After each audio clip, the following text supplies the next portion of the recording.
Buenas tardes.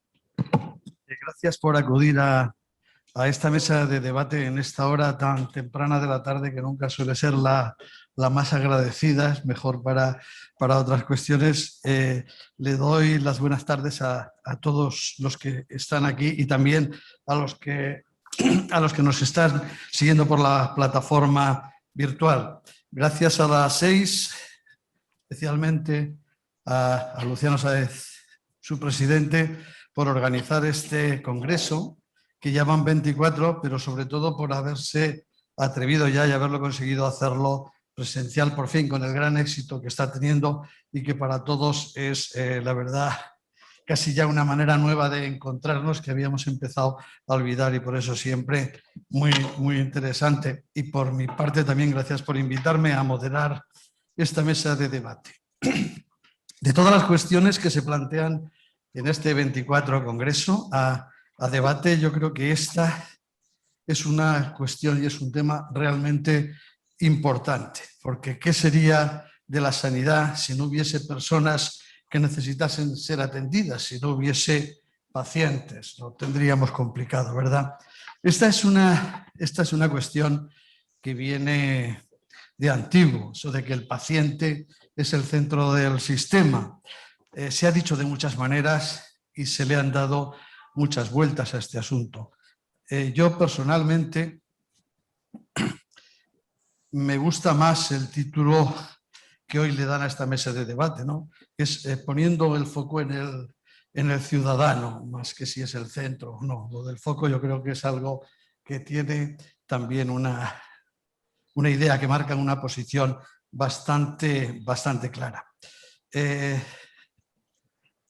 Poner ese foco, poner esa atención en el paciente, en el ciudadano, en las personas en definitivas, es algo que tiene que hacer el propio sistema sanitario en su conjunto.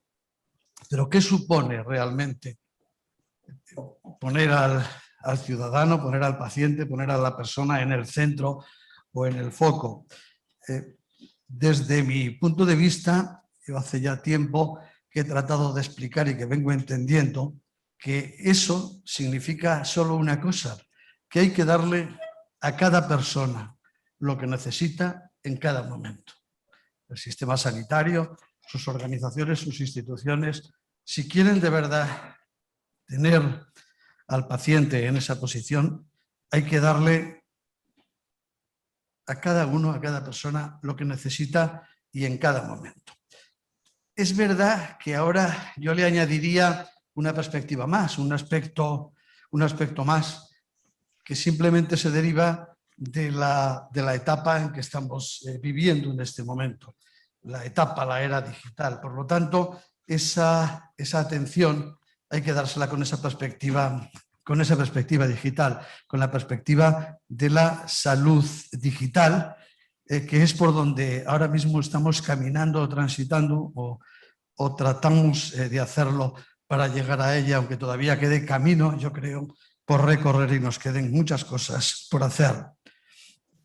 No podemos quedarnos atrás en ningún momento ni actuar como si estuviéramos todavía en la era analógica en lugar de la era digital, porque esa ya ha pasado, es algo que ineludiblemente tenemos ahí y que no se puede ni mirar atrás, ni olvidar, ni obviar. El sistema sanitario, por lo tanto, no puede darle a todo el mundo todo por el hecho de estar ahí o por inventarlo.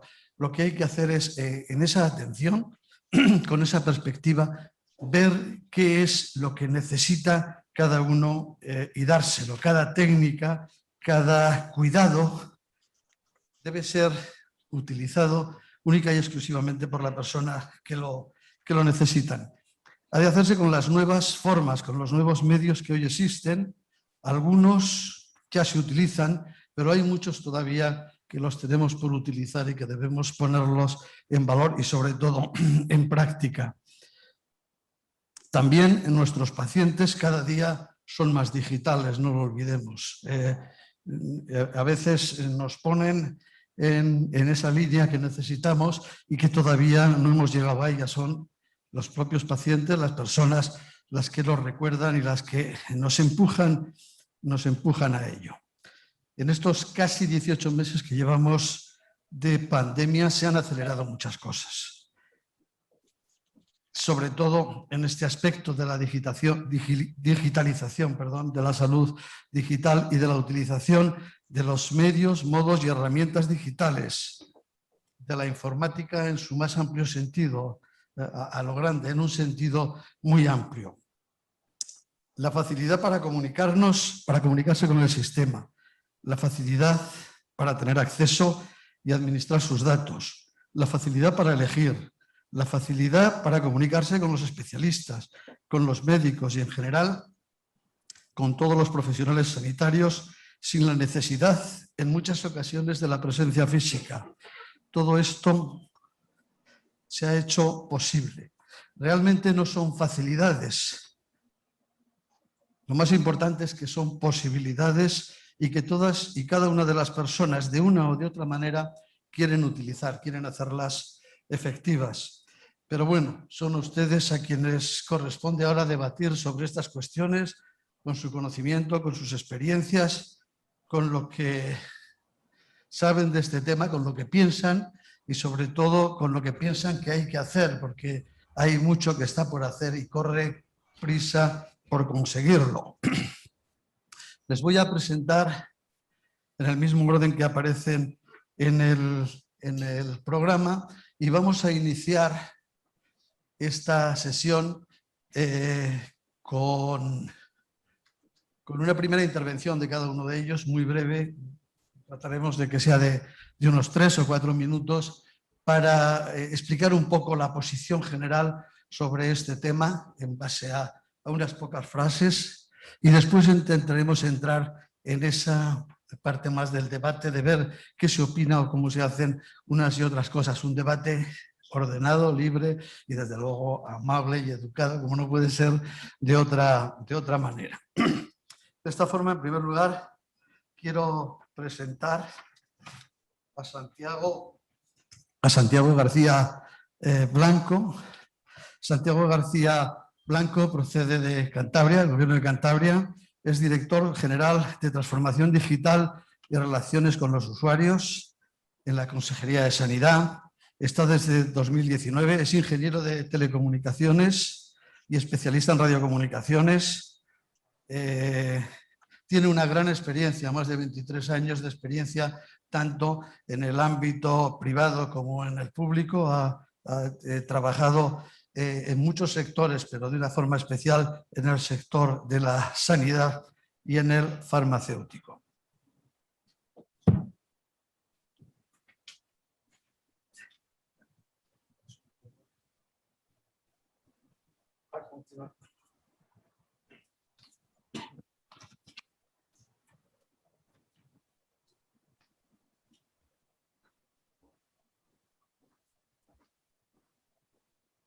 María Gálvez Sierra es directora general de la Plataforma de Organización de Pacientes. María es licenciada en Sociología por la Universidad Complutense de Madrid y tiene una larga trayectoria trabajando en la mejora de la calidad de vida de los pacientes desde distintos enfoques y ha trabajado durante más de 10 años en la en el ámbito de la defensa del paciente.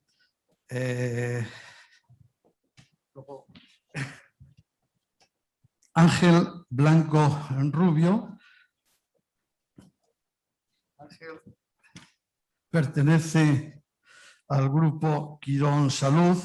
Es, yo creo que un hombre ya muy conocido en todos estos ámbitos. Es difícil, decir muchas cosas más de él y actualmente ocupa el puesto de director corporativo de Organización Procesos EIT en ese grupo hospitalario que he indicado. Pertenece también a la junta directiva de las 6 y es profesor en varios institutos y universidades.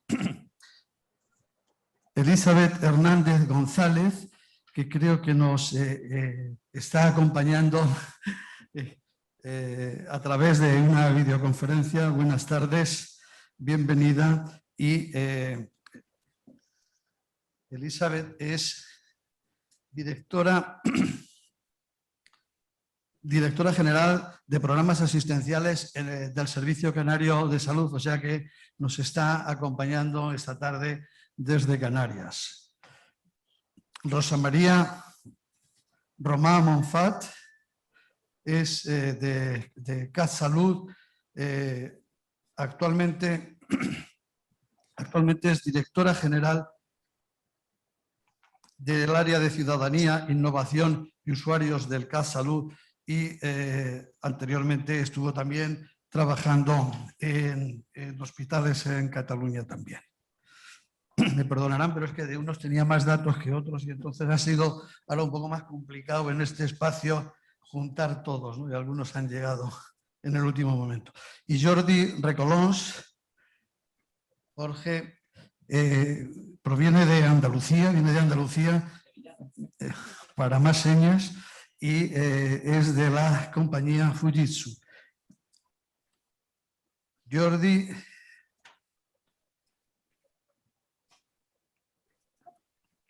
ha trabajado o trabajó inicialmente en las administraciones públicas, pero después pasó a formar parte de Fujitsu y ha estado en distintas responsabilidades en la compañía, en ámbitos del desarrollo, en ámbitos también en otros servicios de salud, no solo el andaluz, y bueno, pues también un hombre conocedor suficientemente de este campo. Yo creo que ya después de las presentaciones más o menos accidentadas, vamos a pasar a ese primer ámbito, a ese primer momento de este debate, como les decía, y tiene la palabra. En esos 3 o 4 minutos yo creo que vamos a ser todos muy ordenados, no hace falta poner el cronómetro ni nada parecido, como sucede en ocasiones, y tiene la palabra Santiago García Blanco. Sí. Vale. Bueno, buenas tardes a todos. Muchas gracias por la invitación de las 6 a participar en este interesante debate.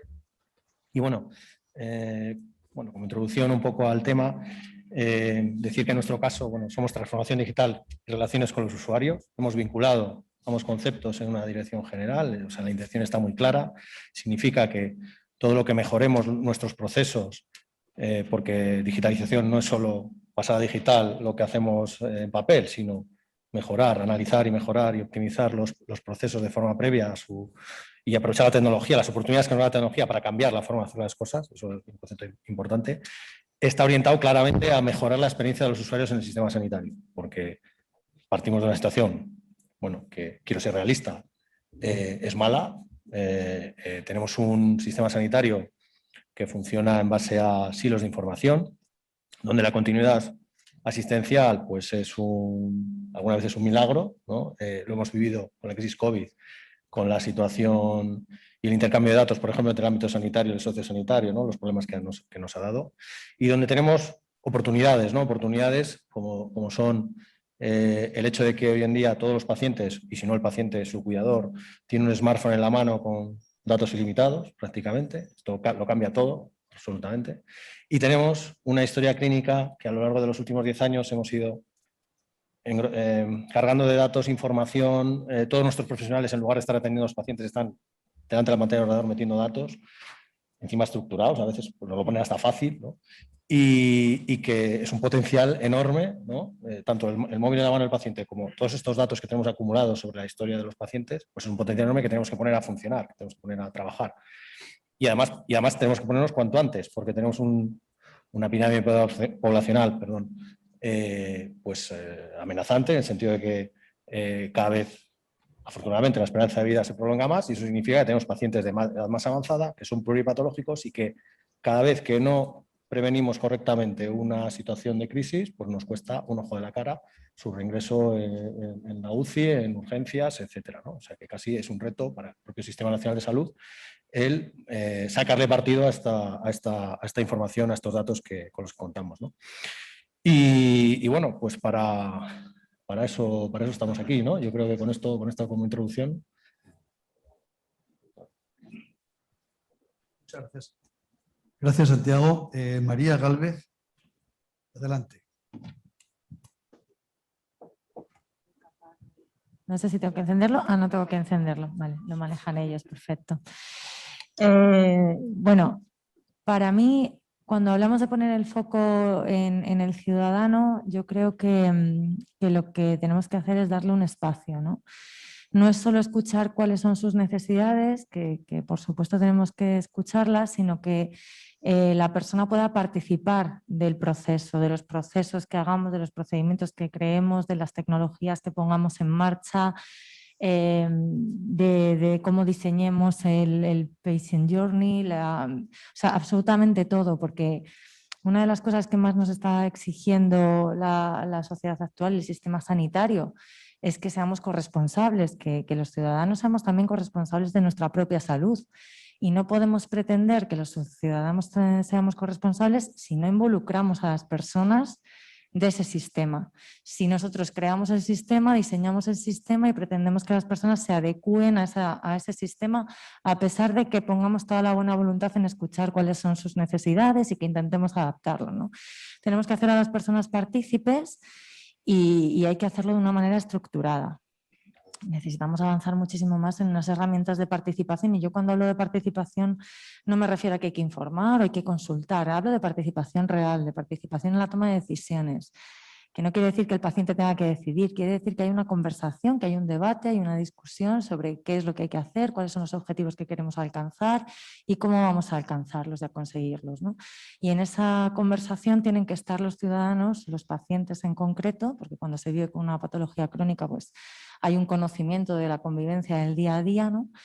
Y creo que nos estamos perdiendo todo eso, que no estamos sabiendo aprovechar todo ese conocimiento que tienen las personas y toda esa capacidad que pueden tener las personas de aportar al sistema, de ser corresponsables de su salud y de cuidarse más allá del sistema sanitario, porque la salud no está en el sistema sanitario, está en nosotros y tenemos que ser capaces de crear un sistema que permita a las personas aportar ese valor.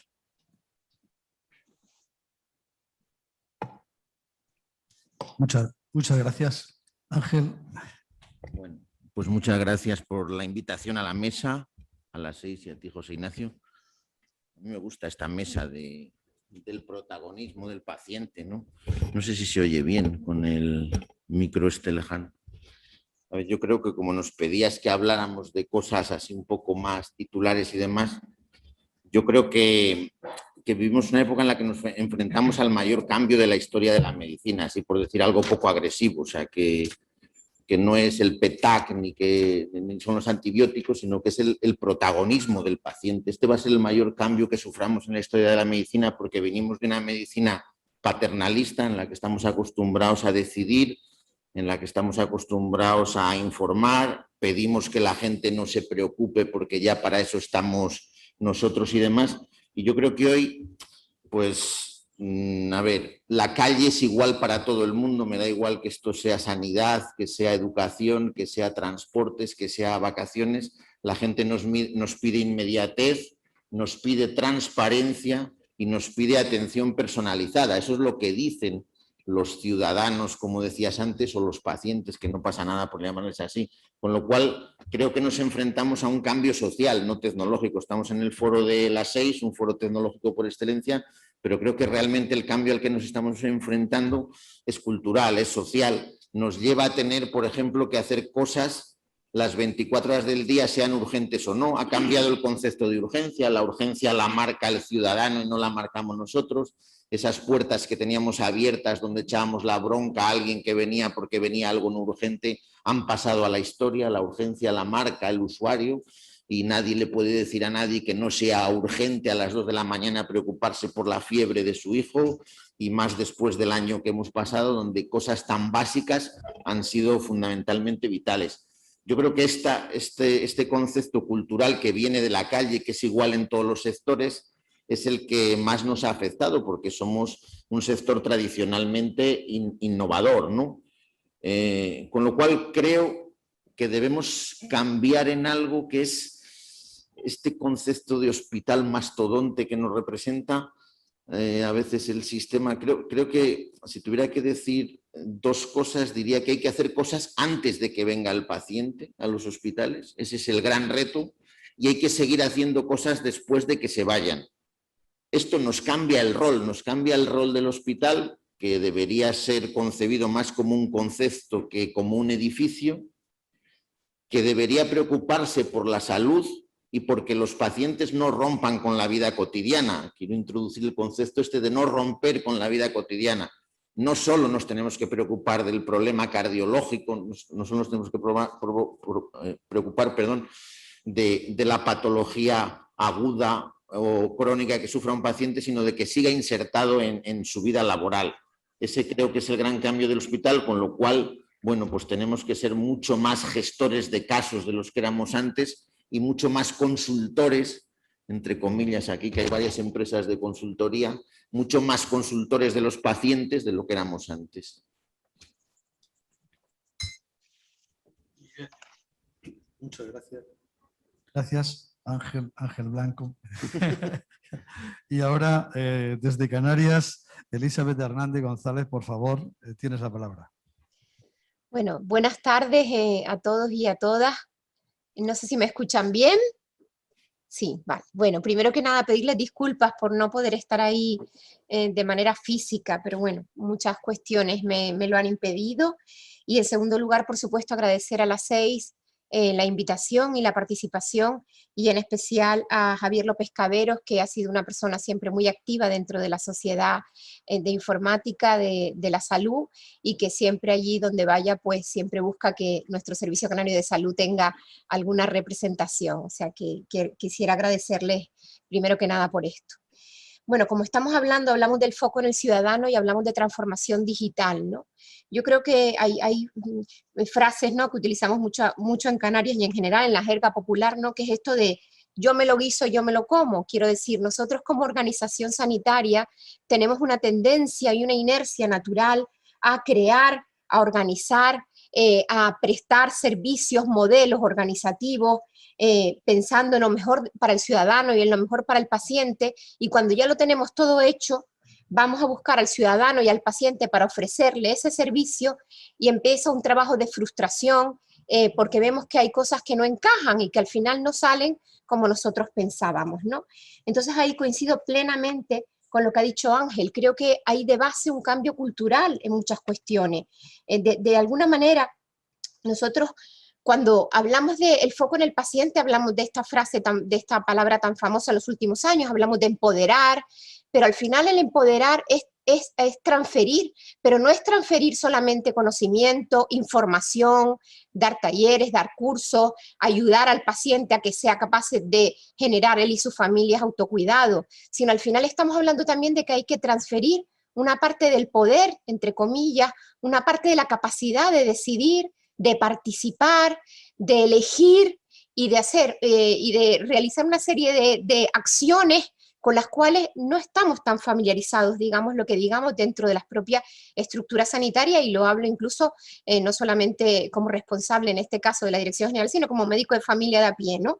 No estamos del todo todavía, a pesar de los años que han pasado, muy familiarizados con eso, ni cómo manejar esas situaciones. Al final, de alguna manera, como digo, hay que abordar esta cuestión, y al final la transformación digital lo que nos tiene que permitir es tener herramientas que permitan a esos ciudadanos participar de forma activa en tomas de decisiones, en modelos organizativos, en por qué al final el horario en mi centro de salud o los horarios para las analíticas o determinadas cosas son como son. Es decir, creo que hay de fondo, hay una presión, y la hemos vivido con esta pandemia, donde la sociedad, esa formación, esa información y esos conocimientos va a buscarlo, y detrás de eso lo que viene es inevitablemente una exigencia de que ese modelo y de que este sistema establezca una bidireccionalidad.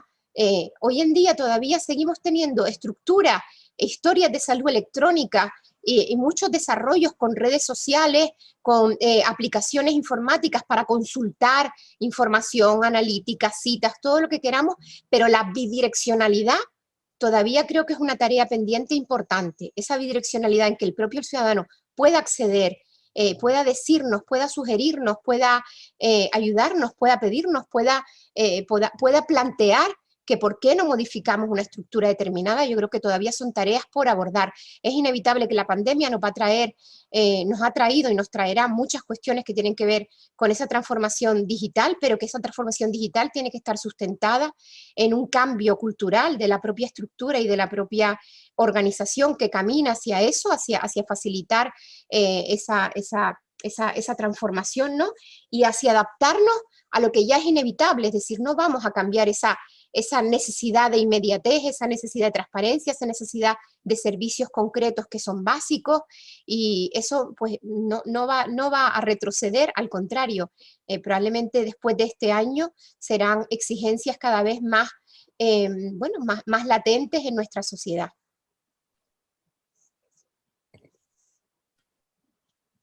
Muchas gracias. Y ahora le toca el turno a Rosa María Román. Hola, buenas tardes y muy agradecida por estar aquí. Creo que tenemos las capacidades, tenemos la tecnología, tenemos los datos, tenemos incluso los profesionales expertos en generar las mejores soluciones, ¿no? Pero tenemos que encarar todo ese potencial a realmente lo que nos está pidiendo el usuario, y para dar esa respuesta necesitamos cambiar y reenfocar cómo priorizar los proyectos, cómo diseñar los proyectos, y posiblemente lo que también sabíamos hacer y se nos da bien porque es nuestra experiencia y nuestro proceso, ¿no? Tanto de los profesionales sanitarios como todos los ingenieros que están trabajando en transformación digital, y donde el enfoque siempre se ha basado en resolver un proceso, en optimizar procesos, en mejorar esa capacidad de consulta de datos, pero desde la perspectiva del profesional. Tenemos que darle otra visión, que es la del design thinking, ¿no? Si diseñamos desde la perspectiva sistémica, tendremos la capacidad de dar con las palancas necesarias para generar proyectos de transformación sistémica. Pero si diseñamos, primero ideamos pensando en el diseño basado en las necesidades del usuario, el proceso de ideación responderá a aquellas prioridades que tienen los usuarios realmente, y les debemos hacer copartícipes en ese codiseño, desde el momento de la ideación hasta el final, ¿no? Hasta el proceso de testaje de algo y todo el proceso que hay en medio, ¿no? Yo creo que es importante diseñar la transformación digital desde esa perspectiva, porque realmente tenemos muchísimos profesionales con muchísimo talento pensando y diseñando y desenvolupando proyectos en esa dirección de dar herramientas a los usuarios, pero antes nos tenemos que preguntar qué es lo que realmente necesitan, porque todos nuestros usuarios, todos, desde el más joven al más mayor de edad, son omnicanales. Si no son ellos, son sus familiares, y por tanto tienen muy claro cuándo se quieren relacionar con su sistema sanitario o con su profesional de una forma virtual, cuándo lo que necesitan es de un contacto directo, cómo quieren que esa relación que decían, ¿no? Que decían del pre, del durante y del post sea continuada y les lleve a la percepción de autonomía necesaria para abordar su problemática de salud, ¿no? Y cómo esa monitorización que después debemos hacer para seguir en un proceso, ¿no? De cuando son enfermedades crónicas, tiene que mantener una relación constante con determinados profesionales que solo se puede generar si les hacemos partícipes en todo este proceso. Si no, como decían, ¿no? Acabamos desarrollando muchas herramientas porque el potencial lo tenemos, pero después tenemos dificultades enormes en implantarlas, porque quizás no están respondiendo a aquellas necesidades que tenían los usuarios y cómo ellos querían que les hiciéramos ese proyecto, ¿no?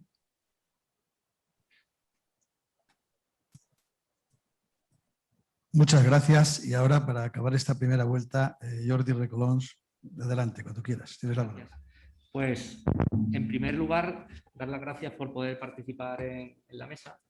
Esta mesa, desde el principio, en Fujitsu nos llamó la atención por su título, porque nosotros tenemos un lema muy similar al título de esta mesa, que es poner a las personas en el centro de la tecnología. Que al final no se trata más que de que la tecnología ayuda a las personas y, en definitiva, les facilite de alguna forma ser más felices.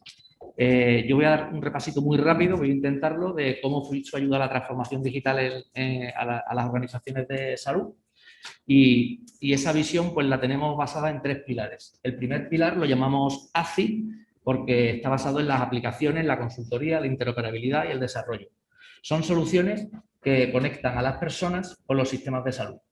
Ahí tenemos ya determinadas aplicaciones que están basadas, muchas en apps y otras en backend, para que los profesionales puedan interactuar con los pacientes, algunas como Te Guía, que lo que hacen es acompañar al paciente en los procesos clínicos como cirugía mayor ambulatoria o pruebas diagnósticas, todo aquello que tenga cierta preparación e interese esa interacción con el paciente a lo largo del proceso. Soluciones como Semio, que lo que hacen es acompañar a las pacientes de cáncer de mama, donde pueden dar información al sistema de cómo se encuentran, cómo le está sentando el tratamiento, pueden recibir consejos personalizados en base a esa información que le están dando al sistema. Soluciones, ahora muy en boga, de monitorización de pacientes para cortar estancias hospitalarias como eDoctor, que en definitiva lo que hacemos es sensorizar al paciente que está en su domicilio y esa recepción de datos basado luego en determinadas alertas que se generan en los sistemas permiten una actitud más proactiva por parte del sistema. ¿Tenemos alguna más? Solo quiero mencionar una brevemente porque tiene cierta curiosidad sobre soluciones tradicionales, que seguro que Ángel conoce, como es la gestión tradicional de colas de usuario y el guiado del paciente en hospitales, ¿no?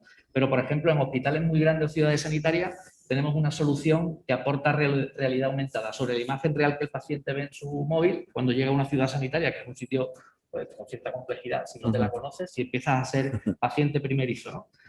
que decimos, pues hay un avatar que sobre esa imagen real te va guiando para que puedas llegar a tu destino, como un punto de innovación. Tenemos una segunda línea muy interesante que se llama Gaia, que es de genómica analítica avanzada de datos e inteligencia artificial. Aquí lo que hacemos es aportar soluciones que ayudan a convertir la sanidad actual de un modelo predictivo, perdón, de un modelo reactivo a un modelo predictivo, y que esto permita dar una asistencia personalizada. Se habla mucho ahora de los datos genómicos. Todo el tema genómico tiene cierta complejidad, se generan grandes volúmenes de datos. El ADN humano tiene 3.200.000 caracteres, letras, y cada persona tiene 4 o 5 millones de variantes, y todo eso requiere, bueno, pues de complejos sistemas de información que sean capaces de procesarlo, y hace falta empresas de Deep Web con experiencia que te ayuden a interoperar con los sistemas, a poder trasladar esa información luego a la historia clínica, a poder conectar los laboratorios con los secuenciadores y todo eso, ponerlo en valor. Esa cantidad de datos, para que te aporten valor, tienes que meter inteligencia artificial que terminen por aportarle al clínico pues ayudas a la toma de decisión. Ahí también pues aportamos valor muy de la mano de acuerdos que tenemos con empresas líderes a nivel mundial que están participando en los proyectos de análisis genómico más importantes del mundo. Además, Fujitsu, bueno, pues como fabricante de infraestructuras, es líder en supercomputación. Todo este volumen de datos que estamos comentando requiere de mucho almacenamiento, de mucha capacidad de proceso, y los supercomputadores aportan la posibilidad de hacer ese tratamiento, ¿no? Y finalmente, tenemos una última línea que le llamamos ACID, que es,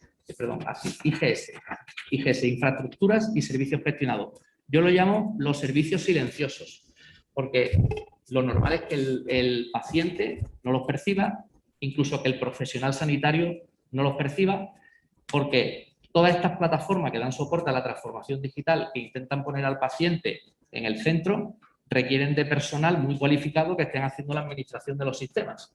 Digo silenciosos porque casi nunca se notan, pero cuando se hacen notar, que es cuando se corta la continuidad del servicio, se entera todo el mundo de que están ahí, ¿no? Nosotros tenemos bastante experiencia en la administración de sistemas asistenciales, estamos en organizaciones de salud muy importantes administrando sus data centers, como en el SAS, en el SERMA, una parte en el Instituto Catalán de Salud, y bueno, hemos hecho multitud de proyectos en esa línea. Todo este compendio de soluciones lo que hacen es ayudar al final a las organizaciones de salud para conectarlos con el paciente y hacer todo este proceso de transformación que pretende empoderar al ciudadano. He intentado condensarlo al máximo. Muy bien, muchas gracias. No, sin duda, yo creo que inicialmente objetivo cumplido. Pero bueno, por ir centrando algunas cuestiones, ¿no? Y viendo cómo se pueden conseguir. Estamos en una época de cambio social y cultural. El tema del que estamos hablando cuando hablamos del paciente parece que pudiera ser menos digital o de salud digital que otra cuestión, pero claro, estamos en un ámbito, estamos en una era, estamos en una etapa, están ocurriendo cosas muy concretas en todos los sistemas de salud. ¿Cómo creen todos ustedes que afecta o que puede afectar o en qué puede beneficiar a esa relación que hay que establecer con el paciente, a esa participación que estamos hablando que es necesaria con el paciente, esta era de la salud digital, esta era de la digitalización que estamos viviendo, no solo referida a los pacientes, también sin ninguna duda referida a los profesionales. Se ha hablado antes en la mesa anterior, en el debate de los recursos humanos. Yo creo que hay cuestiones que nos las podemos dar muchas vueltas, que podemos ponerle ritmo, pero que hay un camino que seguir, que no hay otro camino y que además es necesario realizarlo y cuanto antes. Esas herramientas de la salud digital, ese desarrollo, la transformación digital en su conjunto, ¿cómo va a afectar a esta posición, a este poner el foco en el paciente con esas connotaciones que han ido indicando que se tienen que dar para de verdad darle esa atención que necesita y no otra que nos inventemos y que no es la que necesita, con lo cual seguramente que también habría ahí mucho que hablar porque habrá que ayudarle también a ponerse en esa situación. Por no ir repitiendo orden, como ustedes quieran, ¿eh? Si quieren, empezamos ahora por las señoras, señoritas, que como están en igualdad de condiciones, luego lo haremos al revés, no hay ningún problema. Así que, adelante. Empiezo entonces yo mismo, ¿no? Gracias. Bien, decías que cuál es el rol del usuario en esta transformación digital o cómo, ¿no? ¿Qué fuerza puede tener la transformación digital? Realmente, como decía, yo creo que... ¿Cómo pueden influir? ¿Cómo van a influir? Porque van a influir esas herramientas para aprovecharlas para conseguir ese posicionamiento del paciente, por concretarlo más. Sí, de hecho, yo creo que claramente el usuario, ¿no?, está aprovechando de esas capacidades digitales que tiene para relacionarse de una forma distinta ya desde hace tiempo y evidentemente, ¿no?, este último año ha sido una aceleración de todo lo que eran las pequeñas oportunidades que le dábamos para cambiar esas relaciones.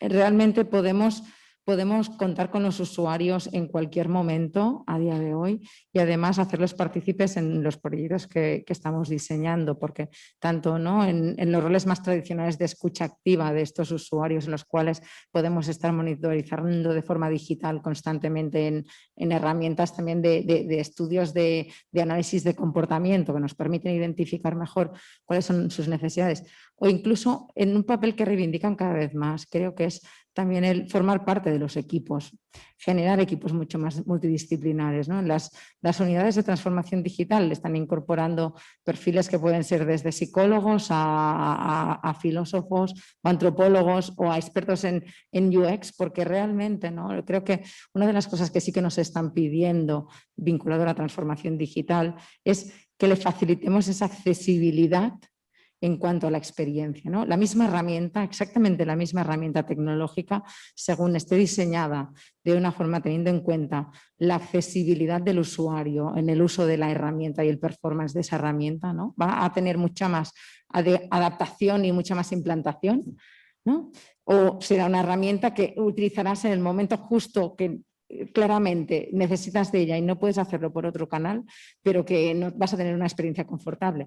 Si es el caso de que la experiencia es confortable, es amable, es intuitiva, probablemente conseguiremos que parte de los procesos que hablábamos antes de rediseño de procesos, ¿no?, sean no solo una prueba de proyecto, una prueba de conceptos, sino que haya un cambio real.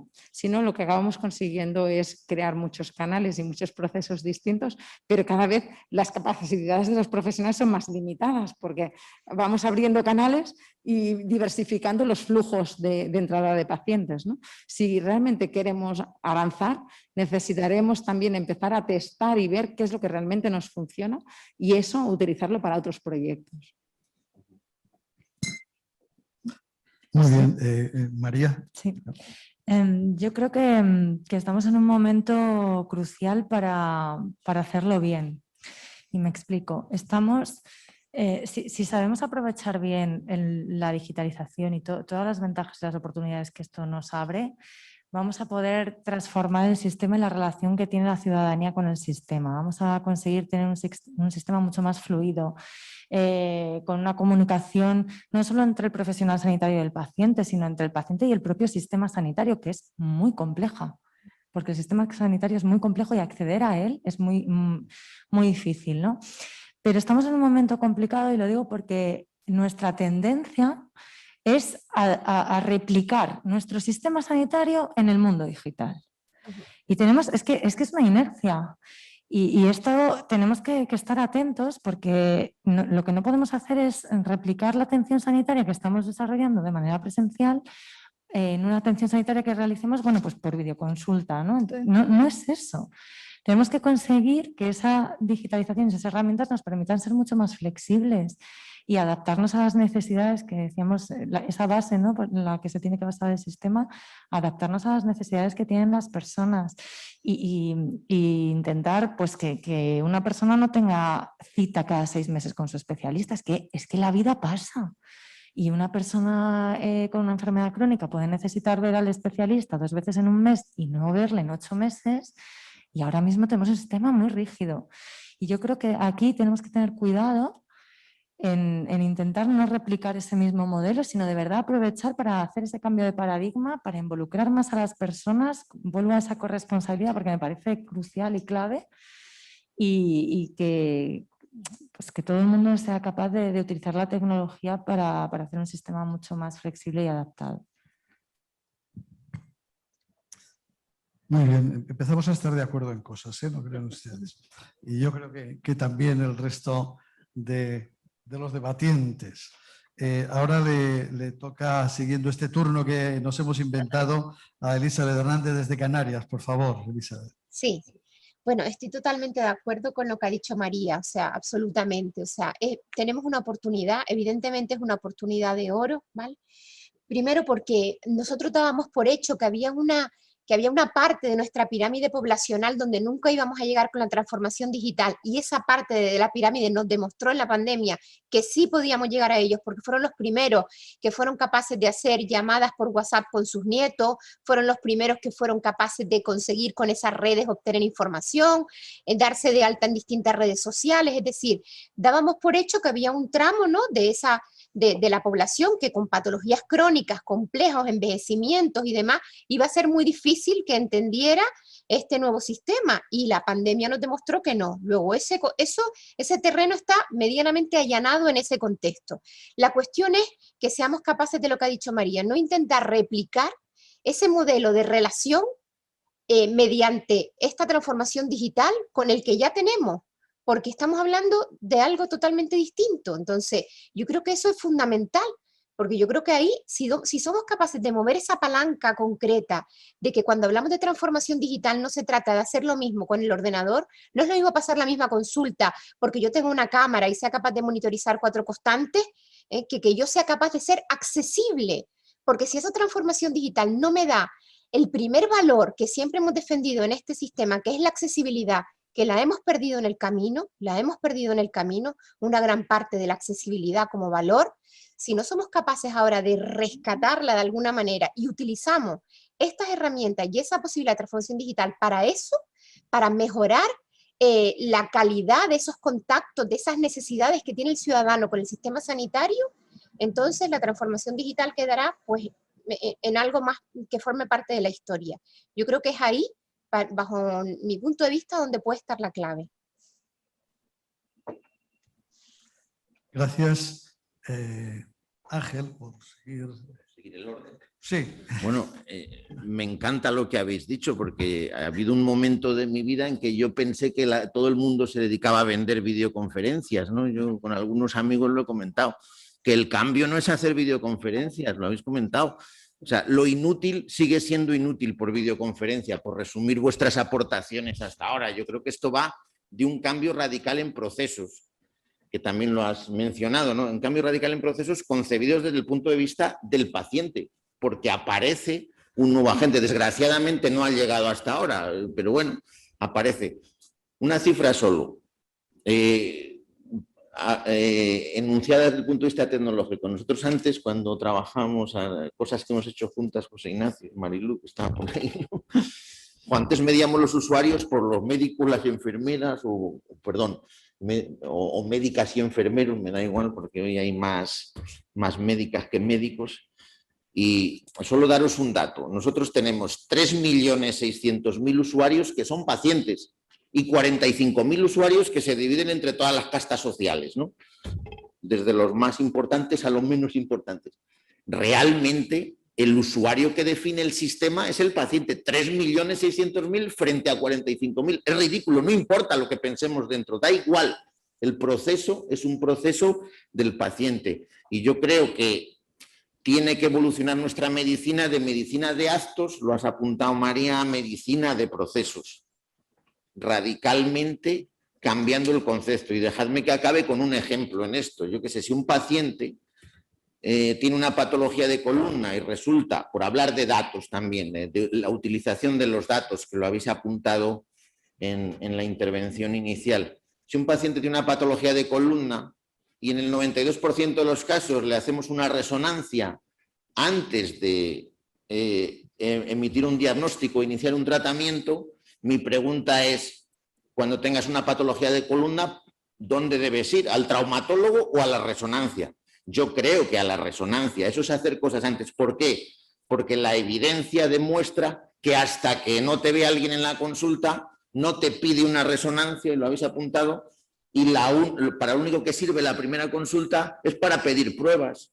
Si la evidencia ya nos dice, no será en el 100% de los casos, será en el X%, que hay determinadas cosas que podemos hacer antes, trabajemos con esos datos y hagamos que la primera consulta, como habéis apuntado, sea de inicio del tratamiento, no sea una consulta orientada a nuestra estructura, orientada a nuestra forma de hacer las cosas. Es elemental hacer esto. Y después, el siguiente paso, una vez que tengo un diagnóstico, no es citar a un paciente para una consulta de revisión, es mirarlo el diagnóstico, es muy sencillo. O sea, si yo pido una prueba o considero que es una prueba, lo que tengo que hacer es mirarla. No hace falta una videoconferencia, no hace falta una consulta de revisión hasta que no sepamos si el resultado es patológico o no, porque tenemos en la misma rueda pacientes que les pasa algo con pacientes que no les pasa nada. Y de ahí es donde viene la accesibilidad, de reducir todo lo inútil, que es sorprendente la cantidad de cosas que hay. Si yo tuviera que decir una cifra de pruebas que podemos hacer antes por protocolo de hacer a un paciente en una consulta, hoy hablaría de cifras del 70%, no hablaría de cifras del 2%, con lo cual tenemos si no lo hacemos así, tenemos una ineficiencia del 70%, ¿no? Y que los pacientes se incorporen, como María, los consejos asesores, hacen que la toma de decisiones venga orientada por el servicio que prestamos y no por las estructuras que tenemos y no por el conocimiento que tenemos, que no sirve de nada si no lo transformamos en servicio. Pues nada, totalmente de acuerdo con Ángel, como no puede ser de otra manera. Hay que cambiar los procesos y la transformación digital tiene que ayudar a esa evolución de los procesos. Desde la visión del paciente. El paciente es el que tiene la percepción real de su estado de salud, es el que tiene la percepción real de su vivencia cuando se aproxima al sistema sanitario y hay que ayudarlos con esta transformación de los procesos apoyados en la tecnología. Pero mucho cuidado con la transformación digital, que no se convierta en abrir más canales de acceso a la sanidad, porque ya nuestros facultativos, nuestros enfermeros, nuestras enfermeras están saturados para que abramos más canales de comunicación que luego hay que atender. Entonces ahí la transformación digital tiene que venir de la automatización de muchos procesos. Es donde aparecen pues, los chatbots, que muchos se han puesto muy de moda para descargar a las plataformas de atención telefónica, porque es curioso que en pandemia, si analizamos cuál ha sido el servicio más demandado por los usuarios y cuál ha sido el canal, no ha sido tan tecnológico, ha sido el teléfono, que podía ser su móvil, pero podía ser el fijo de casa. Y las plataformas han estado absolutamente desbordadas y es donde entra la tecnología con chatbots para el perfil de paciente más digital, que es capaz de interactuar con él, o centralitas con inteligencia. Nosotros tenemos alguna experiencia en el Servicio Andaluz de Salud, en concreto, con Amazon Web Services, con sus centralistas con inteligencia artificial, con un trasfondo de inteligencia artificial basado en Alexa, que descargaban a las teleoperadoras. Entonces, mucho cuidado con abrir canales con la transformación digital, que la transformación digital tiene que ir a reducir la atención que los facultativos prestan para que puedan atender mucho mejor a los pacientes, no tener más canales, más pacientes para atender a atender más, ¿no? Ahí nos podemos equivocar. Muy bien. Bueno, pues querría empezar con una visión realista y barra pesimista, ¿no?, de cuál es la situación actual, y sigo insistiendo en esta línea. Y luego, bueno, todos los brotes verdes, ¿no?, y el optimismo que nos genera también lo que ha sido la situación COVID, que ha abierto como una ventanita, ¿no?, una especie de ventanita al futuro, a cosas que se pueden llegar a hacer con la motivación adecuada, ¿no? Pero hay una situación clara, ¿no? Yo creo que falta un cambio cultural muy importante entre los profesionales sanitarios. Yo llevo 2 años en el cargo y percibo que en las reuniones, cuando hablamos de los sistemas de información, soy yo el que tengo que poner encima de la mesa que hay un paciente en el proceso y que tiene que acceder a sus datos en algún momento del proceso, y sigo siendo yo el que lo pone encima de la mesa, o sea, que vengo de la calle, quiere decir que dentro de la casa no está asumido esto como un principio, digamos, rector en el diseño de las aplicaciones, ¿vale? Eso es mi experiencia estos 2 años. Por lo tanto, creo que hace falta un cambio cultural importante.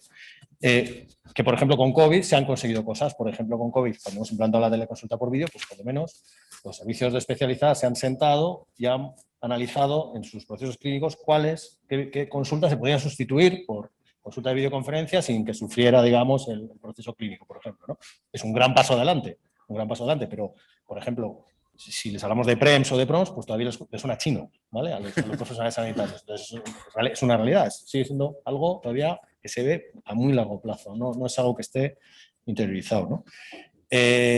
Bueno, un ruego, nos falta una ley de salud digital, por favor. O sea, necesitamos una nueva ley de salud digital que establezca claramente los derechos de los pacientes en el ámbito digital y que no estemos cada servicio de salud buscando la vida, innovando, a ver qué sistema de autenticación montamos para dar acceso a los informes clínicos.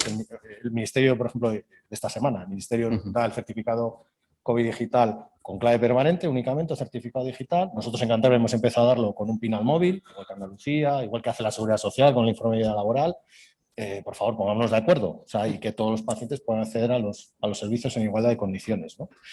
Bueno, antes nos han dado una buena noticia en cuanto a la gobernanza de salud digital por parte de la nueva Secretaría General en el Ministerio, y bueno, esperemos que los trabajos de este nuevo organismo que se va a crear pues sirvan para esto, ¿no? Y bueno, en la línea de cosas que hemos empezado a hacer y que se pueden hacer, ¿no? Y hemos hablado de esto de la videoconsulta y de analizar los procesos, que ya para empezar se está analizando procesos, un gran paso adelante, pues está hablar, lo decía Ángel, ¿no? Es que nuestros usuarios son los pacientes. Nosotros hemos montado un cloud tecnológico para pacientes, para poder dar un soporte directo a quien hace uso de los canales digitales, de la app o de los servicios a través de la web, de la carpeta salud. Se puede también ayudar a que los pacientes desarrollen soluciones propias. En nuestra orden de subvenciones en actividades de interés sanitario en autocuidados hemos este año incluido el desarrollo de aplicaciones, videojuegos, webs que ayuden a los pacientes a gestionar mejor su enfermedad. Y luego una cosa muy importante también, que es una reflexión interna que estamos haciendo y que tiene que derivar en definir un marco conceptual y también tecnológico que permita la entrada de esos datos generados por los pacientes en el sistema de historia clínica, ¿vale? Sabemos que hay reticencias por los profesionales, pero que son naturales y lógicas. Quiero decir, los profesionales tienen unos recursos determinados y que están pensados o dimensionados para la consulta presencial cuando les toca, ¿no?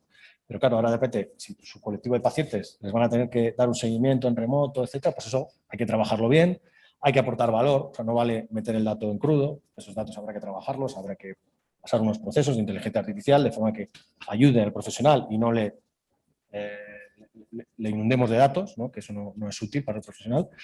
Y luego lo que es el análisis inteligente del sistema de quejas y sugerencias, por ejemplo, que nosotros también pues es un sistema muy estático, muy reactivo y que seguramente en esas quejas y sugerencias están muchas de las claves de las mejoras que se pueden introducir en nuestros procesos, ¿no? Y que hoy en día pues no estamos aprovechando, así de claro, ¿no? Yo creo que son campos para trabajar, aparte de lo que pueda ser la propia gobernanza, ¿no? Y, por ejemplo, incluir a los pacientes en nuestros grupos de trabajo de historia clínica. En el nuevo rediseño de nuestra app SC Salud vamos a incluir a pacientes en una sesión de Design Thinking para poder definir los menús y las opciones que tienen que estar en la home, que sean las más usadas de verdad por los pacientes.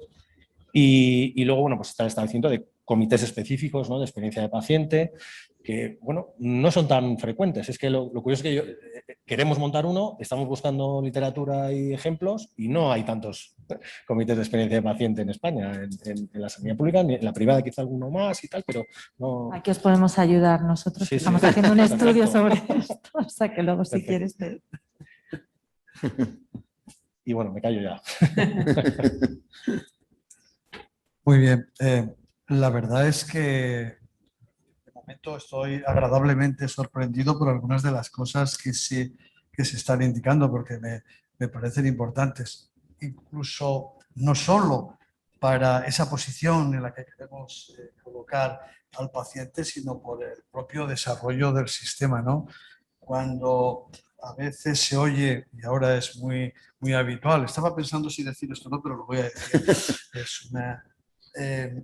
que en atención primaria hay un problema importante en todo el Sistema Nacional de Salud, que lo hay, sin ninguna duda. Claro, cuando empezamos a oír qué hay que hacer o qué queremos hacer o qué se pide que se haga con atención primaria, bueno, la verdad es que yo cuando menos me quedo en una posición de expectativa a ver qué pasa, pero creo que las soluciones a lo mejor no van por las cosas que se oyen. No voy a decir ninguna exactamente para no molestar absolutamente a nadie, pero creo, bajo mi perspectiva, y esto sí que lo voy a decir, es que creo que no sé si es reforma, modificación, mejora, por supuesto, de la atención primaria, seguramente que pasaría por algo que hemos dicho aquí que es necesario, ¿no? Que es esa, antes se le llamaba reingeniería de procesos, eso ya es muy antiguo, pero bueno, viene a ser lo mismo con otra perspectiva. Los procedimientos, los protocolos, los trámites, la forma de hacerla, hay que cambiarla, sin ninguna duda.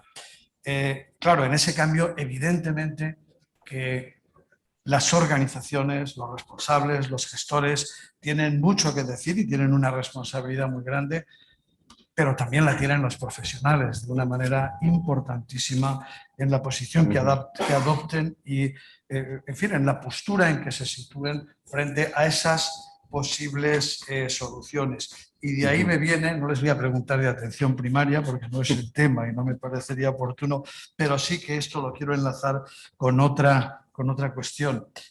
¿No creen que estamos hablando de qué y cómo, de cosas de los pacientes, de las personas, pero que esos pacientes digitales y las soluciones que obtengan dependerá muchísimo de lo digitalizados que estén también los profesionales sanitarios? Por supuesto el sistema, pero los profesionales sanitarios. Bueno, por seguir hablando, que vamos de momento de tiempo bastante bien, y para darles oportunidad de que digan lo que les parezca oportuno, yo me permito lanzar esa cuestión. ¿Lo hacemos ahora al revés, repitiendo? Venga, adelante. Sí, bueno, hablabas de los profesionales, ¿verdad? Sí. Bueno, nosotros en el ámbito de competencias digitales de los profesionales, pues efectivamente parece que se da por hecho, ¿no?, que los profesionales sanitarios tienen que saber manejar perfectamente las aplicaciones de historia clínica, una herramienta de videoconferencia, poder hacer mensajería con pacientes, imaginemos, ¿no?, que son cosas que vamos a apuntar también en breve, etcétera. Y claro, no es del todo cierto, efectivamente, ¿no? Y nosotros estamos trabajando en primero identificar la situación mediante una encuesta de competencias digitales, conforme al marco Digicom de la Comisión Europea de competencias digitales, para poder planificar nuestra plan de formación, digamos, en el ámbito tecnológico, y hacer que nuestros profesionales pues, estén lo mejor adaptados posibles, lógicamente, a todas las nuevas herramientas, ¿no? Y aquí incluyo pues lo que son también los nuevos sistemas de apoyo al diagnóstico, ¿no?, basados en inteligencia artificial, imaginemos, ¿no?, cómo evitar sesgos también. O sea, estamos hablando de cosas muy avanzadas también, que todavía algunas pues, están probablemente en pruebas todavía, pero hay otras que también ya están completamente desarrolladas y que requieren, bueno, pues un conocimiento por parte de quien las va a utilizar, ¿no? Y claramente. Pero yo, fíjate, casi más que la pantalla digital, que también vuelvo a insistir en el cambio cultural, ¿no? Pero el tema de entender, ¿no?, que en el proceso hay una tercera parte, ¿no?, o una segunda parte en este caso, que está directamente implicada en el proceso y que tenemos que tenerla en cuenta, ¿no?, en cuanto a facilitarle la vida, a no incurrir en visitas innecesarias, ¿no?, para dar resultados, ¿no?, y le hacemos venir hasta el hospital, ¿no?, cosas que siguen pasando hoy en día. Y luego un campo que también está muy poco trabajado, en mi opinión, es el ámbito de la trayectoria de paciente, ¿no? O sea, el poder tener herramientas que de forma sencilla, incluso visual y gráfica, nos dibujen la trayectoria de un paciente desde que entra por primaria hasta que se detecta algo, se hace una primera prueba, luego va al hospital, al final deriva en una operación quirúrgica, luego el posoperatorio, etcétera, y saber lo que pasa en ese camino, ¿no? Y entender dónde están los problemas, o sea, por qué esta cita ha tardado 2 meses y en ese camino, en ese tiempo, el paciente nos ha ingresado en la UCI o ha ingresado en urgencias porque ha tenido una crisis. Bueno, pues este tipo de herramientas también yo las he hecho en falta, no veo, salvo desarrollos propios que hagamos específicos, nos faltan herramientas para poder identificar este tipo de problemas, ¿no? Yo creo. Y bueno, el conocimiento del cupo de cada profesional, eso también es un caballo de batalla. En primaria también en alguna otra época lo hemos tenido mejor trabajado, ahora hemos migrado de herramienta, tenemos que trabajarlo así de nuevo de cero porque es muy importante, ¿no?, que los profesionales conozcan a sus pacientes. En el caso de los crónicos, pues es que es fundamental, ¿no? Y también hay mucho camino por recorrer. Sí, no es que yo quiera entrar en el debate, por lo menos formalmente, pero ¿no será también que eso que estás indicando, que es una realidad bastante grande, como de verdad muchas de las cosas que se están oyendo aquí esta tarde, tiene que ver con que las historias clínicas, así utilizada como en términos generales y englobando todo lo que a cada uno se le ocurra que tiene que englobar la historia clínica, a mí me gusta más llamarle a estas alturas la historia de salud digital, bueno, pues que es que están todavía un poco flojas.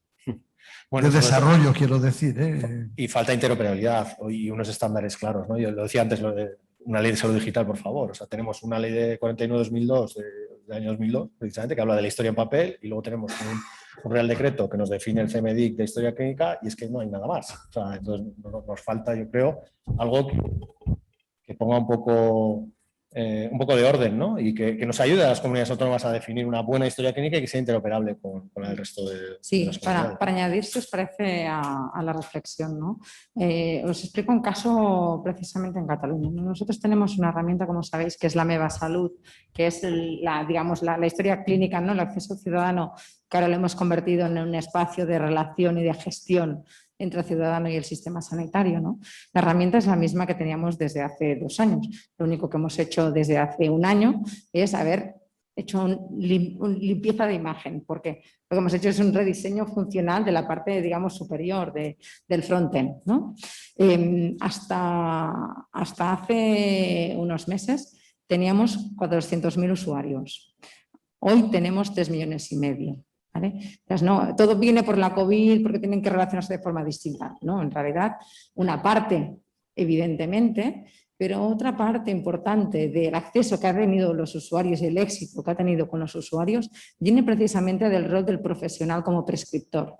Hasta hace muy poco, hasta hace 1 año y medio, nosotros enfocábamos muchísimos esfuerzos a que los profesionales invitaran a los usuarios a darse de alta de la Meva Salud. Pero en realidad los profesionales no sentían que les aportaran ningún valor a ellos ni en el proceso asistencial. Simplemente era bueno, y si quieres puedes darte de alta de la Meva Salud, ¿no? En el momento en que los profesionales identificaron que a pesar de que para ellos era un cambio, ¿no?, en la forma de trabajo, les aportaba valor porque permitía, ¿no?, avanzar partes del proceso de diagnóstico con un paciente, porque podía consultar directamente los datos de los resultados de una PCR o los datos de una analítica, da igual, o podían abrir ese canal de mensajería y de relación con el ciudadano que ya lo tenían anteriormente pero que no lo utilizaban y empezaron a hacer de prescriptores. Hemos aumentado 3 millones de usuarios. Esos 3 millones de usuarios para un entorno, digamos, de 7,5 millones como es Cataluña, son muchísimos y son de todas las edades, ¿no? Y son de todas procedencias culturales también. Y por tanto, cuando hablamos de ese papel del usuario, del ciudadano, del paciente en la transformación digital, yo creo que es fundamental el rol precisamente del profesional en el proceso de adopción de herramientas, en el proceso de cambio de procesos de trabajo, porque sin él, claramente, por muchas herramientas que decíamos les pongamos a disposición a los usuarios, no van a tener valor porque no las va a utilizar.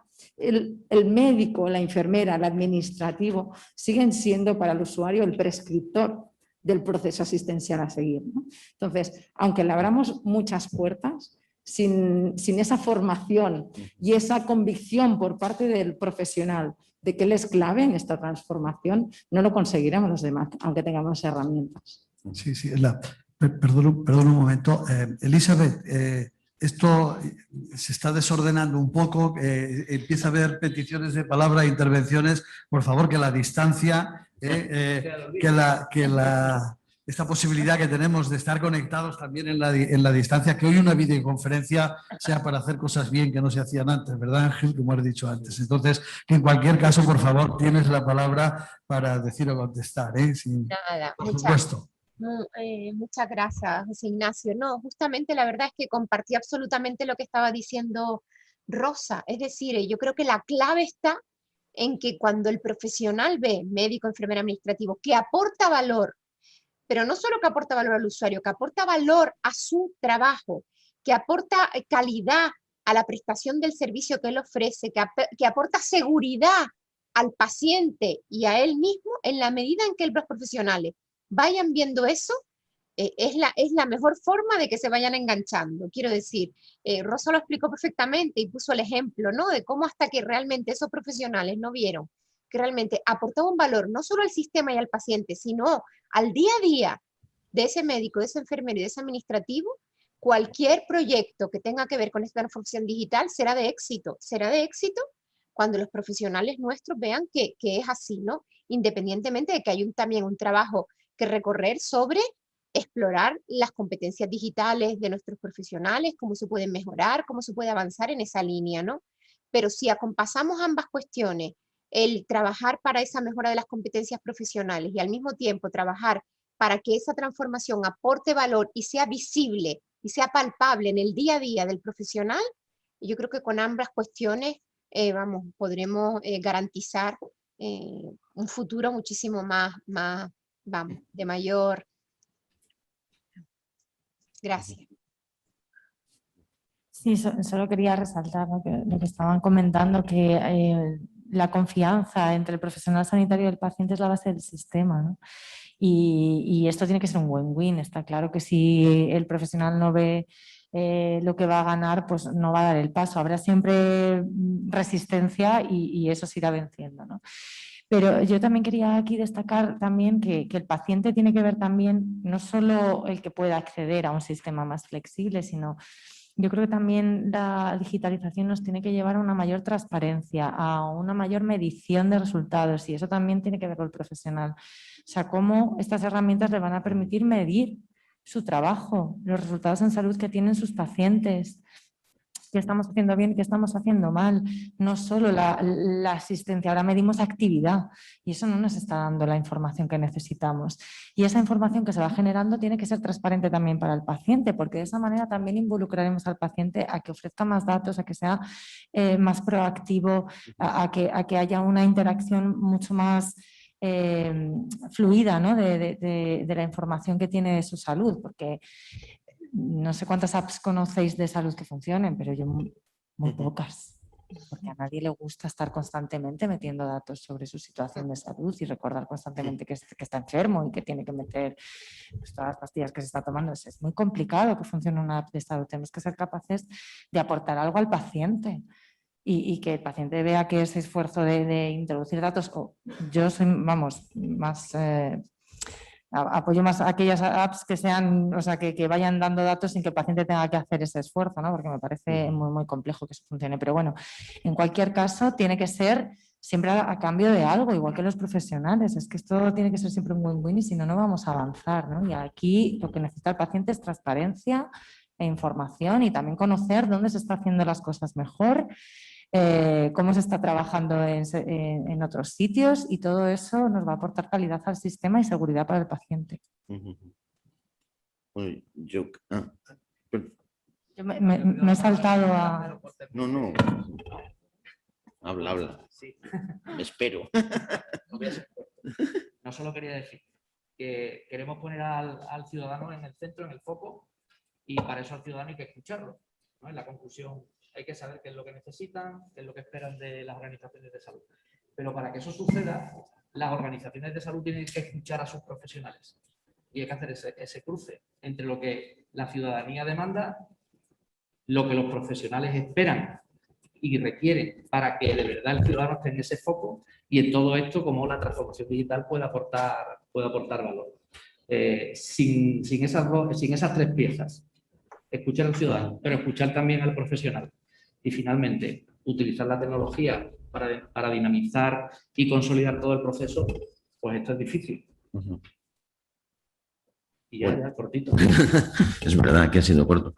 Bueno, yo creo que tu pregunta del profesional, yo creo que no es un problema la formación del profesional, ni siquiera la actitud a día de hoy. Yo creo que hay más problema en los directivos de las organizaciones. O sea que, no sé, tú no te puedes mojar porque eres el moderador, pero yo sí, ¿no? Yo creo que tenemos un problema en los directivos de los centros y de las instituciones, que ponemos más barreras que los propios profesionales. No hay más que hablar de darse de alta en la aplicación, un certificado, no sé qué. A ver, hoy cuando vas a la banca no te das de alta en ningún sitio, eres usuario de la banca desde el momento en el que vas a la banca. O sea, todos nuestros pacientes deben ser usuarios digitales sin pasar por un proceso de reglamento de seguridad, ley de protección de datos, etcétera, etcétera. Porque este paternalismo de que protejo tu intimidad, tus datos, no es más que una excusa para no dar servicios muchas veces. Perdonad que haga esta reflexión en este contexto, porque los profesionales, realmente lo habéis comentado, en cuanto pasas una pequeña barrera de uso, son los principales promotores de que esto sea una relación diferente, de que sea una forma diferente de hacer las cosas y de estar permanentemente en contacto. Yo simplemente referido a esto, recuerdo cuando empezamos, está aquí Carlos delante, cuando empezamos con esto hace muchos años, tomamos una decisión que fue agresiva, que es publicar los resultados de las pruebas aunque no estuviera el informe hecho. Entonces, se oponía todo el mundo a eso. Claro, es que el paciente se va a alterar, se va a molestar, se va a preocupar porque no sabe entender el resultado si no está el informe. A pesar de eso, tomamos esta decisión. ¿Y por qué la tomamos? Pues lo habéis dicho, por el concepto de transparencia. O sea, todo lo que tengas es tuyo, lo vamos a hacer, y ahora vamos a negociar con los profesionales cuándo tiene que estar el informe. Os aseguro que se negocia mejor publicando previamente que si estás pactando con todos los servicios cuándo es el momento de publicar el informe, ¿no? Ya está, ya no hay remedio. Te doy la razón, pero ahora vamos a negociar si tiene que estar en un día, en 2 días o en 4 días, porque no puede ser una excusa el paternalismo, vuelvo a insistir en el paternalismo, de decir, no, es que no podemos poner nada porque le puede causar al paciente. Os voy a dar un dato. Nosotros hemos tenido, lo decías tú, de que los contact center hoy son de pacientes y no son de usuarios, la gente que llama porque tiene un problema, una incidencia. Yo me he mirado alguna cifra por si, bueno, si aportaba algo. Nosotros hemos tenido 700 y algo mil incidencias. Incidencias es gente que te llama pues porque mi hijo no veo su historia, mi cuñado no sé qué, bueno, lo que sea, o no, el usuario me dice 700.000. ¿Sabéis cuántas hemos tenido de pacientes que se hayan quejado porque tenían acceso a la información y les ha causado angustia eso antes de que se lo expliquemos? ¿Cuántas diríais? No, han sido 6. Es infinito respecto a 0. Sí que ha habido 6, pero son 6 frente a 700.000. Y creo que las 6, además, no son porque les angustie, sino porque fallamos en el proceso, que nos han servido para mejorar ese proceso. Es decir, oye, es que yo no te he informado adecuadamente, por lo que te estoy preocupando no es porque te ponga la placa de toras ahí, es porque no te he informado anteriormente. No nos engañemos con estos términos, ¿no? Superado eso, cuando los profesionales llegan a una determinada barrerilla de uso, se extiende solo, ¿no?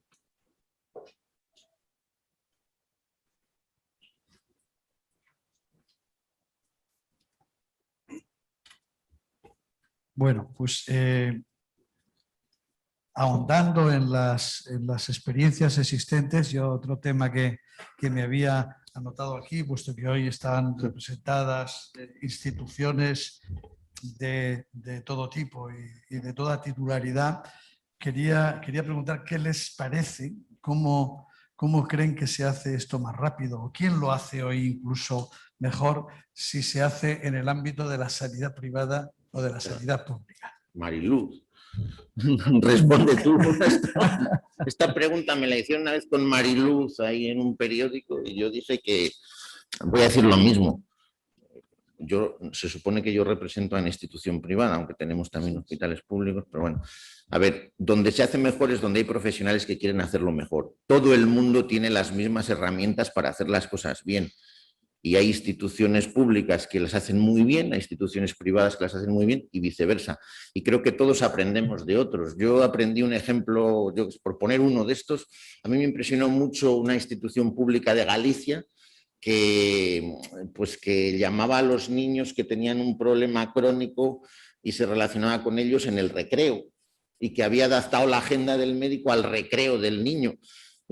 Me pareció tan simple conceptualmente y tan valioso ese pensamiento, que es decir, para que el niño no se sienta excluido, no se sienta enfermo en clase, no le saques de clase, simplemente atiéndele a la hora del recreo cuando acabe, que me impactó tanto y digo, es que esto no es de titularidad pública ni privada, es donde hay personas que tienen iniciativas y lo que tenemos que hacer los profesionales que estamos aquí en esta sala es favorecer que esto suceda. Y muchas veces ni siquiera se necesita dinero para ello, simplemente una mente un poquito más abierta, ¿no? Y menos conservadora en esto. Sí.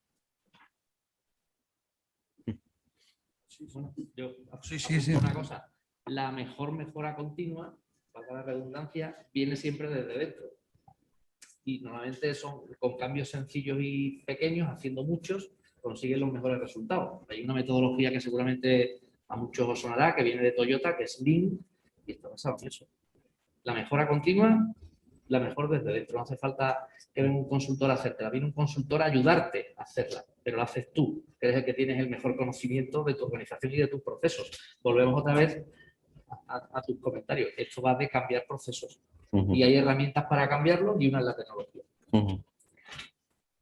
Sí, yo, bueno, nada, simplemente por acotar un poco a la última pregunta, que efectivamente hay ejemplos, buenos ejemplos en ambos mundos, en lo público y en lo privado. Quizás la privada de partida pudiera parecer que pudiera tener una orientación más hacia cliente, ¿no? Hacia evaluar la satisfacción del cliente, etcétera. Y hay ejemplos buenos que los analizamos y los miramos con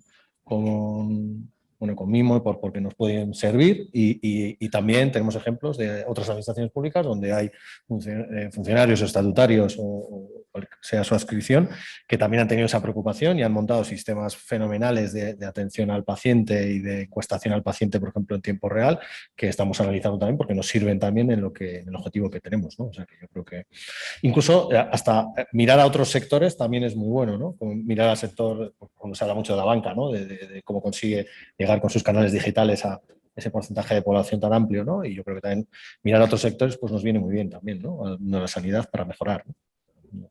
Sectores más atrevidos. Sí, bueno, para ampliar, no puedo estar más de acuerdo con lo que se ha comentado, depende al final de los profesionales y el talento, y talento hay en todas partes. O sea que creo que iniciativas buenas hay en todas partes, públicos, privados o proyectos, digamos, nuevos que también nacen, ¿no? Lo interesante es estar siempre muy atento y, pues eso, inspirarte también, ¿no? Sacar ideas, escuchar a los profesionales, escuchar a los ciudadanos, y con todo lo que aprendemos todos los días es con lo que nos permite avanzar a futuro. Al final es así. Donde haya un buen liderazgo se puede hacer cualquier cosa y cualquier iniciativa, o sea que no depende tanto de la titularidad, estoy de acuerdo. Elizabeth. No, evidentemente opino lo mismo, no depende tanto de la titularidad, pero sí depende de una clave, bajo mi punto de vista, que comentó antes Ángel, que es el tema de los directivos, de esos apoyos para ser innovadores, a veces para romper techos de determinadas cuestiones, de acogernos mucho a veces, y ahí en el servicio público pues somos muy expertos en eso, y lo digo habiendo desarrollado toda mi trayectoria en el servicio público, en ponernos trabas, en hacer muchas veces cuestiones burocráticas que son muy complejas, acogiéndonos a interpretaciones de normas, de leyes. Es decir, yo creo que ahí, bueno, hay muchas cuestiones, no les voy a hablar de todas de todas las cuestiones que nos ha traído todo el tema de la protección de datos, todas estas cuestiones como planteaba algún otro compañero cuando nosotros también desarrollamos la app del Servicio Canario de Salud y decidimos abrir las analíticas, los resultados, las citas y todos a los pacientes, las mismas resistencias un poco de qué va a pasar, si el paciente lee esto y ve su analítica antes de que haya pedido hora con el médico y se encuentre tal, y bueno, entonces quiero decir, ahí todavía creo que hay muchas barreras por romper, y no creo que dependan tanto de la titularidad, pero sí de que el marco normativo, legislativo y demás quizás no nos acompaña todo lo que debería, no solamente para la transformación digital, sino para nuevos modelos organizativos, nuevas maneras de entender los procesos asistenciales y demás. Y yo esa reflexión sí que casi me la hago diariamente, ¿no? Que el desgaste que significa muchas veces luchar contra esa resistencia, y todos seguramente que ustedes los han vivido, que han tenido responsabilidades importantes, es quizá lo que más el hándicap mayor que yo creo que nos podremos encontrar, y desgraciadamente nos vamos a seguir encontrando. Ya lo comentamos antes, no hay una ley todavía ni de salud digital y demás, ¿no?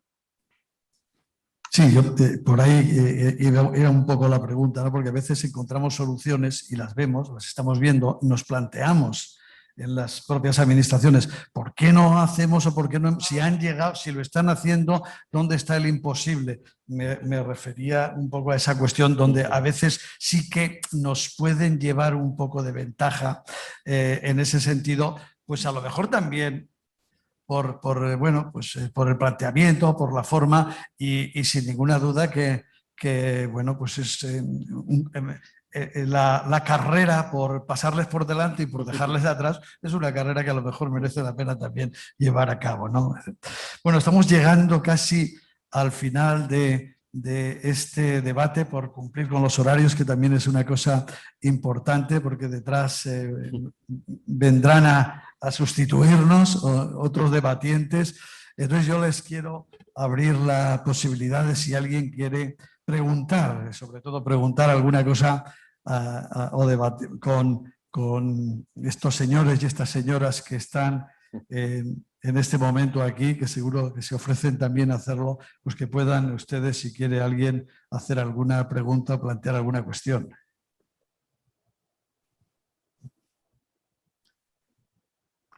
O les han convencido mucho o no se atreven con ustedes, porque nadie se ha movido. ¿No? ¿Tenemos a alguien que haya hecho alguna pregunta en la red? Tampoco. Pues bueno, pues no está tampoco mal. No están las cosas para, ¿verdad? Para desperdiciar absolutamente nada. Bueno, yo creo que ya no es momento de plantear más cuestiones. Han quedado cosas muy claras. No les he preguntado cómo podíamos llevar a cabo esa participación, porque sé que es un tema complicado y que nos sería más difícil llegar a esas conclusiones, pero... Yo os puedo comentar cómo estamos trabajando desde la plataforma para avanzar en esos procesos de participación. De hecho, tenemos un proyecto en el que están participando diferentes servicios, diferentes consejerías, y en el que estamos definiendo de forma conjunta con las consejerías cómo deben ser esos procesos de participación ahora en el ámbito macro.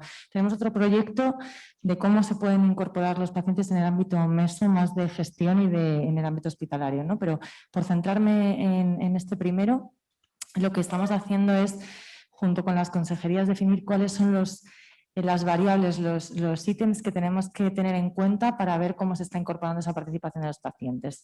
Es decir, tenemos un consejo permanente, tenemos identificadas a las organizaciones, qué criterios llevamos a cabo para identificar esas organizaciones, cómo se están involucrando, se involucran en los planes de salud, se involucran en las estrategias transversales, se involucran en temas de formación, o sea, vamos desgranando, ¿no?, diferentes los mecanismos de participación que hay. Hemos hecho también un benchmarking de cómo se están integrando otras organizaciones a nivel europeo en otros sistemas de salud, y eso nos está sirviendo un poquito de espejo, ¿no?, para ir avanzando.